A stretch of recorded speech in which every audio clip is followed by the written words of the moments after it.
All right, so good evening, everyone. Thank you for being here. Welcome to this short session about focus groups in the context of an inter-parish association, or IPAs. For quick reminders, please keep yourself muted until the Q&A part when we invite you to ask some questions.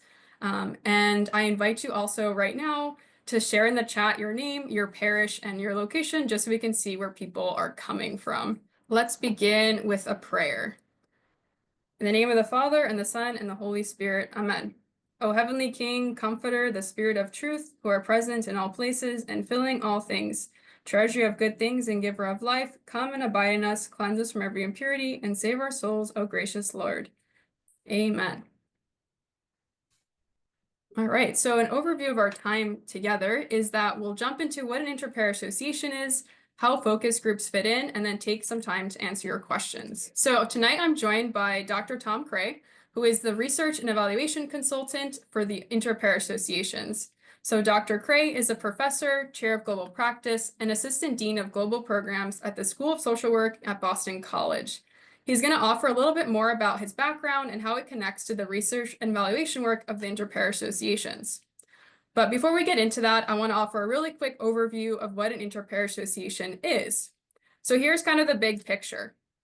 Inter-Parish Associations, or IPAs, promote communication, camaraderie, and cooperation across Orthodox Christian parishes of all jurisdictions in a given geographical area. They are local, meaning they're city or town level. The parishes are the members, and their leadership includes both clergy and laity. And so the purpose is really to break down barriers across Orthodox Christian jurisdictions and as a unified Orthodox Christian community, witness Christ's love in local society. So what this really means is that an IPA acts as a coordinating hub. It's there to connect or plug into existing ministries and to help envision new ministries that may help benefit the local area. So IPs are meant to be grassroots, locally led, blessed by the hierarchs of the Assembly of Bishops, and supported by the staff of the Assembly. The goal is really to celebrate the beauty of our Orthodox tradition interjurisdictionally, while creating opportunities to build a stronger Orthodox community in the local area through worship, fellowship, and ministry. And so the Assembly of Bishops supports IPAs through a process for each IPA to get to know themselves as a parish better, get to know their sister parishes, and build interjurisdictional community, and then envision internal and external ministry together, which is best fitting for your local context. So this might mean some shared catechism across all the parishes, youth programs, intergenerational programs, outreach, etc. Really, the sky's the limit, and we want to dream together and support you to do this work. And so as staff at the Assembly, we work with you to figure out what is best for your local area and then match you with the correct framework, resources, and experts to really see this ministry through. So if you want to learn more about inter-parish associations, I'll drop the link in the chat. And also, you all have my email. You can just email me with any questions you may have. So our focus tonight is on focus groups. And it's an effort as part of the IPAs to listen better to local communities, to learn from and offer better support in this ministry. And focus groups are really a great way to listen to what matters to you and to your parish. So now I want to give it over to Tom, who's going to give you a complete overview of what are focus groups, how they are done, and why they matter in the IPA process. And just a quick reminder, we have some of your questions that came in before, which we're really grateful for. But as you get questions, as Tom is speaking, please drop them in the chat or save it later, and I'll ask you to raise your hand and we'll ask you to kind of share your question. So Tom, over to you. Great. Thank you, Spiridula. It's wonderful to see you all. My name is Tom Cray, and I'm the consultant that is doing research and evaluation related to IPAs. So the larger purpose of that evaluation is to get first a baseline of where each community is in terms of collaboration and working with the community, and then to kind of track over time how that may or may not change once IPAs are getting established and getting off the ground. So the first thing that we're doing is a series of focus group discussions. We're doing those in each of the communities that have self-select as IPA communities. And what we're doing is just trying to get a sense by listening to each community what has happened like across jurisdictions, across parishes within each community, how closely they're collaborating or not, and what are the barriers to doing so. The process of a focus group, if you're not familiar with that, is that it's essentially a semi-structured conversation. So for those who want to join, we'll have we're anticipating doing two sets of focus groups, one set with clergy only, and then another set with parishioners. And the way this would work is that for those that opt in, we would do a focus group either over Zoom or possibly in the community, depending on how logistics work out. And I would facilitate that. I've run many focus groups in the past, and it's basically I'll ask a series of questions, and then people offer their answers to those questions, and they can kind of go around in the group. And there's no pressure to participate. You might want to answer some questions and not others. It's unstructured in that sense. But the information that communities tell us becomes data. So what we'll do is we will record those focus group discussions, and then we'll produce a transcription of each one. And then we have data coders that will go in and analyze line by line and come up with codes and themes built from what each community is telling us, so that we have a rigorous analysis that can give us a good picture of what's going on in each community. And so the questions, I'll give you an example of some of the questions that we ask. So we have three levels of questions. We have it at the individual level, the congregational level, and the societal level. And so I'll give you a couple of examples from each level. So at the individual level, one of the questions is, how important is your faith to your well-being, whether that's spiritual, social, psychological, or emotional? So we're looking very individually. How aware are you of other Orthodox communities in your area? And what about non-Orthodox communities in your area? At the congregational level, we'll ask things like, what are the most important ministries within your parish community? What are the greatest challenges to maintaining those ministry, and why do you think those challenges exist? And then at the societal level, how closely does your parish collaborate with other Orthodox churches in your local region, and what are some examples? And then that same question for non-Orthodox communities. And then how do you feel about the future of your parish? So what we're trying to do is just get a sense of where you are coming from, so that we can see what's going on in your community. And then part of the IPA process is to come help support you in designing the type of IPA that meets your needs and makes sense for your community. So I think I'll stop there and just see if there are any questions. Thank you, Tom. Appreciate it. Just a quick, I guess, question. We mentioned that there's data collection happening, and maybe you mentioned it, I missed it, but is the data, what is kind of the privacy around it? And can you talk a little bit about that? Yeah, great question. So it is confidential, but not anonymous. So it's not anonymous because everybody that's in the group will know who else is in the group, right? So anything you say, other people are going to hear you say. But in terms of confidentiality, we are under strict protocols of not sharing the recording or the transcripts with anybody who's not specifically approved by the Institutional Review Board at Boston College that approved this protocol. So basically, the only people who actually see the transcripts would be me and Spiridula and 2 research assistants, and that's it.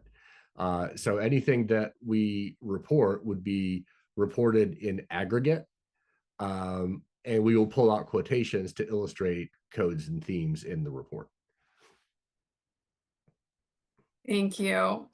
So there was a question that came in. So tonight's meeting is really just as we're starting inter-parish associations around the country, we've been hearing a little bit of kind of questions around what is the purpose of the focus group and why is it part of the process. So tonight was really just an info session to share about, as Tom kind of described, what this process is and why we're including it. And what we're really excited about too, and what we've heard, is that it's also an opportunity, as Tom mentioned, for really your kind of thoughts and ideas and really what you're experiencing at the local level to be shared also then with our hierarchs, and really then kind of plug into this IPA ministry and really help design it. So this is why we're doing this as part of the research, but also to really kind of have a concrete documentation of the process and also really, God willing, show impact over time and what's important. So I hope that kind of helps. So tonight's really just an info session.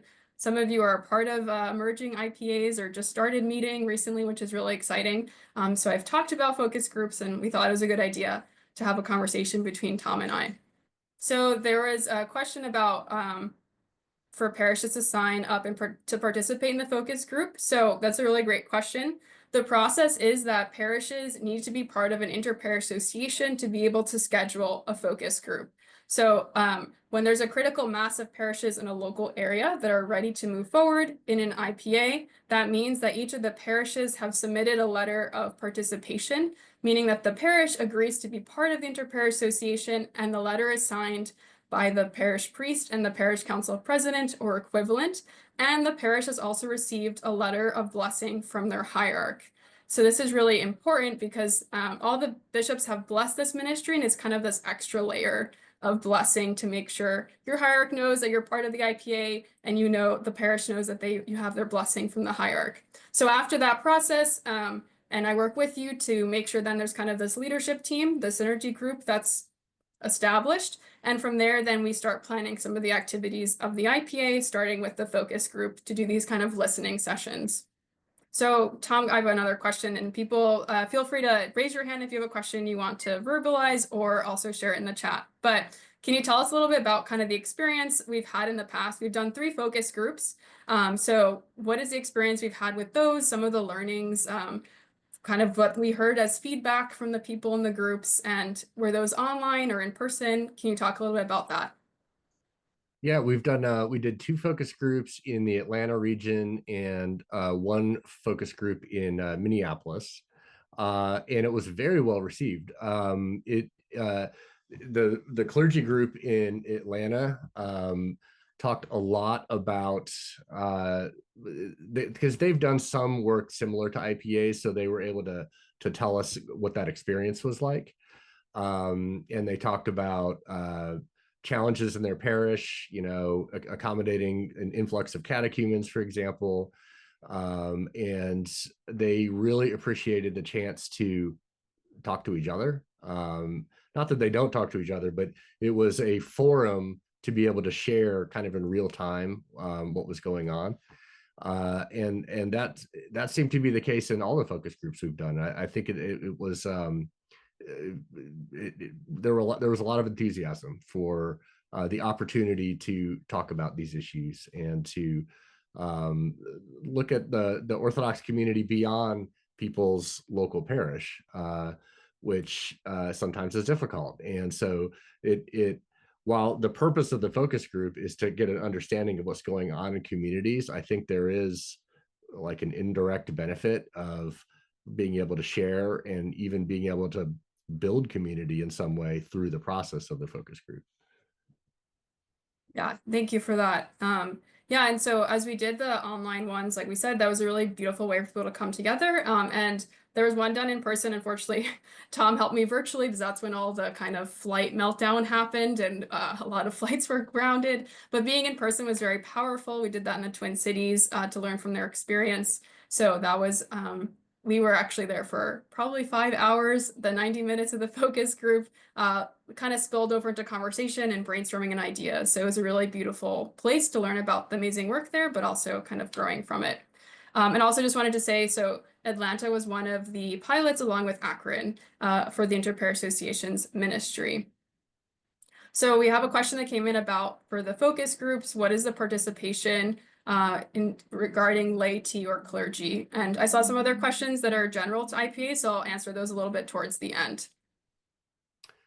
Okay, so the question is, what was the participation makeup, lay versus clerical? So, as I mentioned, we had at least in Atlanta, we had a clergy one and then a laity one. I think in Minneapolis it was mostly laity and one or two priests. But in the clergy, uh, I think it was like seven, maybe seven priests in the clergy one, and then in the parish focus group, it was about the same. I think it was about eight or nine, maybe. It's been a while, so I don't recall the exact numbers, but yeah. And then Maureen, you had a question about defining community. So yeah, I'm just using that colloquially. What I mean is um, uh, both the Orthodox and the non-Orthodox in the proximity of your parish. So and I'm not using community specific to, I mean, we could specific to the parish, but I mean like connecting the parish with outside of the parish. That's what I mean by community. Yeah, so I want to respond to the question about kind of the in the beginning we were talking about kind of building inter-parish associations and having 12. And so that number has adjusted a little bit. We're learning a lot. I would say there's two that are launched IPAs in northern New Jersey and Manhattan, and two more on the way, God willing. And so we are going through a process of learning and taking a little bit slower, but we're really excited for those IPAs that are starting. And some of you here are part of the synergy groups or kind of the parish representative teams that are kind of the coordinating hubs. So we're really excited to continue to work together. And we'll see as the IPAs kind of grow, God willing, across the country. And so kind of in the same vein, there was a question that came in through the forum earlier, and I briefly responded to it earlier, but the question is kind of, what does it look like to partner with other pan-Orthodox organizations more closely on the ground when there's already kind of an effort or connection to parishes? So just to really share again, the role of the Inter-Parish Association is to be this coordinating hub. So when we have these initial conversations, this is why the focus groups are really important too. This is where we listen to the local community context, understand what ministries exist, what is working, what is perhaps being challenged. And this is where we just want the IPA to be most basically a communication platform for everyone to plug into. And then we have this process where we kind of allow inter-parish associations to really reflect and grow and think together, what does it look like to do ministry or think about worshiping more often together or community events, X, Y, and Z. So just wanted to make sure to respond to that. Are there any kind of verbal questions anybody wants to share? And then I can field some that came in when you registered as well.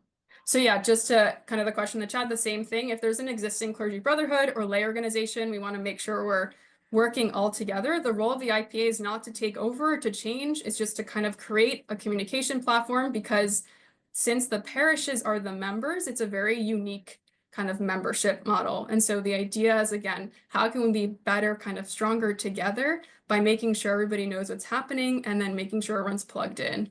So I hope that helps kind of clarify that. I just want to respond to some questions I saw in the chat. So if there's an area where there's no clergy association or interaction, this is where our role at the Assembly of Bishops is to reach out to every parish of every jurisdiction that are members of the Assembly of Bishops to invite them to an informational meeting. We usually have, some of you know, as you've been kind of in contact with me, have preliminary conversations with both clergy and laity in a local context to understand if there's interest. And then we invite all the parishes, usually the clergy first, just to make sure everyone is on board and knows that they have their hierarch's blessing to really be part of this, and then making sure that laity are also included. It just depends on the context and where kind of, if existing connections are between parishes and clergy and laity or not. So I work with you to better understand your local community, and then we kind of make a game plan from that.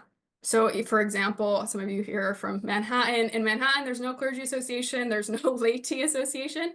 So we all just came together, first the clergy in person. Many of them had never met each other in person, although their parishes are 1 block away from each other. And that allowed for kind of this unity to start. And then all the clergy invited a lay representative or two, and we now have the synergy group, and we're starting to meet, and we'll be meeting in person soon, which is really exciting for us to all meet each other. So that's an example where there was kind of no existing structure and where the IPA is starting to create just a very basic structure.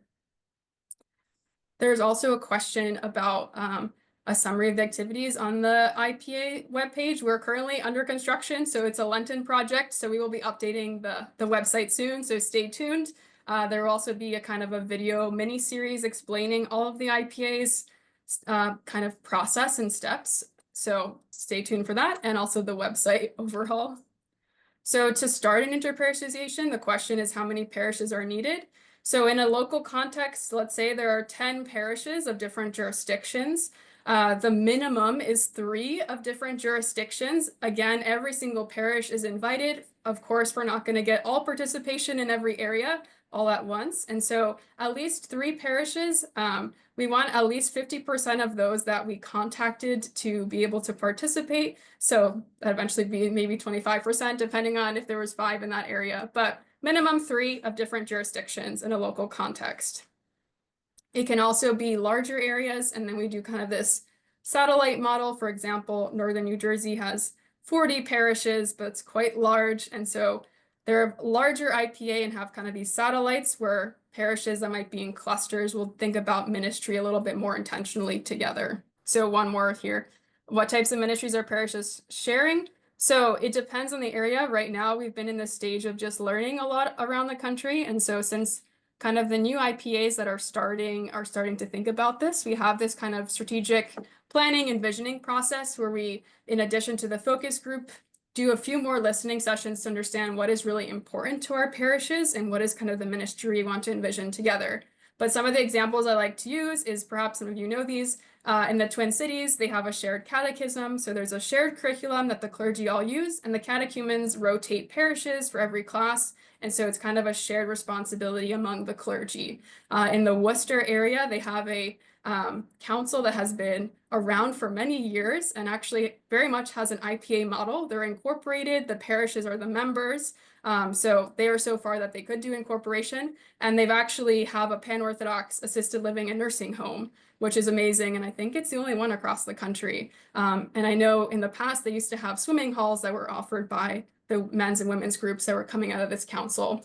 Some other ideas, of course, are in your areas. There might be some pan-Orthodox camps. And so thinking about where are things working, where are parishes plugging in with one another, is there more opportunities to do that? And so this is kind of where the IPA process is getting to know ourselves, each other, and then working with our consultants and experts to think about what could we do? And at the same time, kind of tapping into people across the country, like the stories I just shared. We're going to have this national network launch, and we have at least 3 IPAs launching really soon, so we're almost there. And we want people to be able to come, offer what they're learning, offer what works for them, kind of share stories that are really motivating and inspiring to then think about, okay, what's possible in our area? And we're also hoping that some of our hierarchs join us for that. So that's really exciting. All right, I'm speed running through these. So there is a question about how the focus groups might bring people back to the church, or also how membership in churches and if it's inviting to strangers. So I just wanted to offer that perhaps it's helpful in a context where we're having conversation about things that are important to us in our parish life, in our community life, both inside the parish as a community and kind of outside the church walls.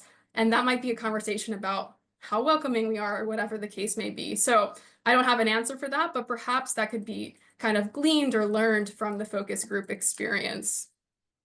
I don't know, Tom, if you want to say anything to that before I move to the next question. No, I think that covers it well. Awesome.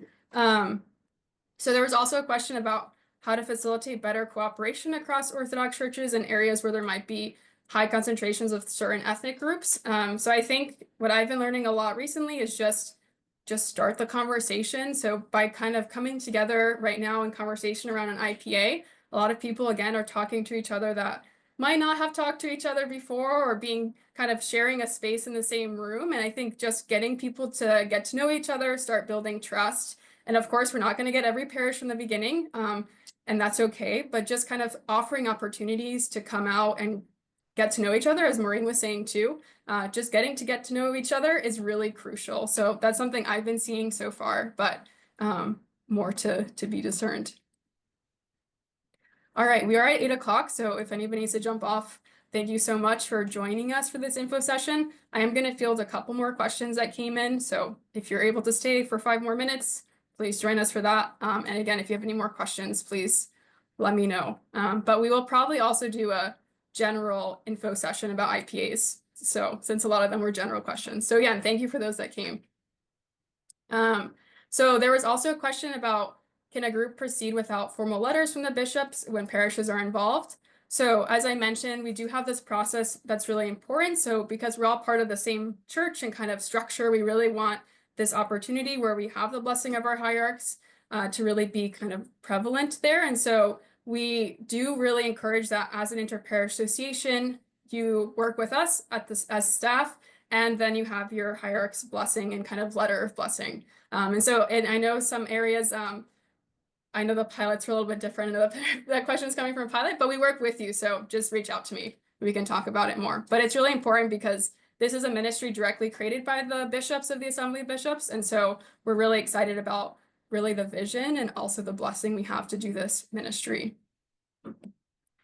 There was a question kind of if a site can be shared about all pan-Orthodox activities and those that happened in the past that maybe didn't work so well.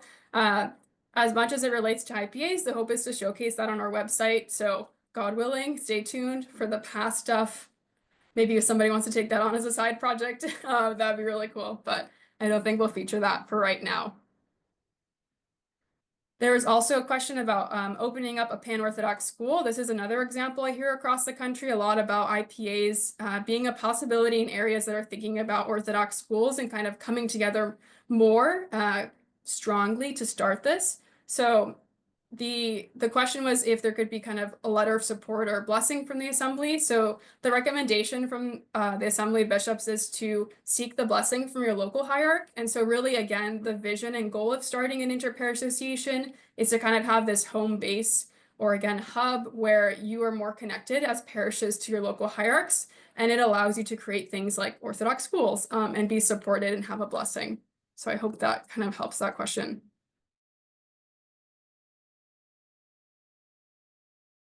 So yeah, I think what we meant by that is that obviously your local hierarchs should know. So of all jurisdictions, and that's the beauty, like you said, of an IPA. The idea is that it is blessed by all of the jurisdictions that are present in the local area, and it is neutral because it's not just one jurisdiction that's dominating. The goal really is to say that's why it's a bit different than having kind of whether it's from one parish or not, but the idea is saying as parishes as a whole that are pan-Orthodox, how do we envision ministry together? So how do we start an Orthodox school and how do we support it?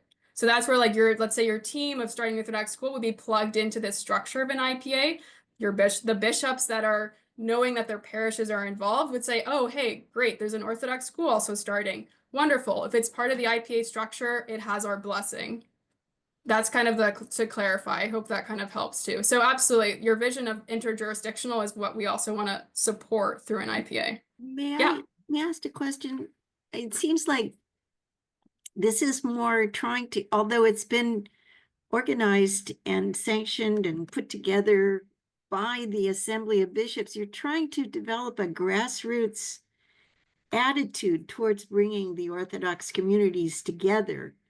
And so, it's never worked having from top down, from the bishops, sort of tell the people what to do. And so this bringing communities together is a way to develop that kind of grassroots connection as people see one another in their communities as Orthodox Christians. And in the Bay Area, we used to be really strong in terms of pan-Orthodox, say 30 years ago.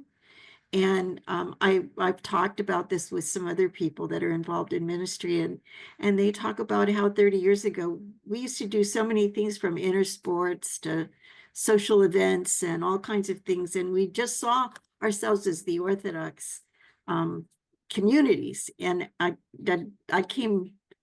see this now, and it seems so isolated now, everybody, all the different divisions and so forth. And I keep saying, well, why can't we go back to where we were when we were all, so connected? And that's what I'm so happy to see this happening as a positive force to try to bring that, back into the forefront. So anyway, thank you. Thank you. Thank you for that. And I appreciate that because like to your point, So yeah, we are top level, but what's really exciting is that the hierarchs have blessed us, but also we want it to be, like you said, grassroots, and we're just here to support. That is my role here, is to support all local efforts. And so that's why really these listening sessions with the focus groups and then also through our strategic planning process is really important, because we want to hear from you what's important to you. We're not going to tell you what you should do, but I'm here to just say, hey, here's a model you can think about. Here's a framework. Here's an example. That is my role to support you from Assembly Bishop staff. So we're really excited about that opportunity. So thank you for that. That's true. So God willing, we're just trying to kind of really infuse a lot of energy and support into the local context. So with that, I think those were the last questions. There was one, I believe I answered before, just want to make sure it was clarified in case it wasn't heard before, but the question was about kind of varying interests and how do you select kind of a focus or ministry people want to work on. And so again, that's where our kind of strategic process of envisioning or planning is. That's where we want to listen, learn, really coalesce around what is important to each of us, and really then decide as an inter-parish association, what are the main things we're hearing are in people's hearts, what is important to people, and that's where we work together in that process to discern what is kind of that main interest and what are kind of the affinity interests, if we can call it like that people want to work on. So that's very overview, but the process is that we are here to support you to figure out what is that kind of main goal people can really rally around to work together that brings people together. Get in contact with me. Thank you for joining. It was nice to see a lot of familiar faces, so very grateful. Thank you, Tom, for your time and also explaining the process. And we hope that if you're in an area that's starting an IPA, that you will see Tom and I really soon for a focus group. So we're very excited to get to know you all. Yeah, so with that, thank you, everyone. Have a blessed Lent, rest of the Lenten season. Wishing you all a blessed Pascha, and we'll hear from you soon. Thank you so much. Everybody, thank you. Thank you. Good night. Bye-bye.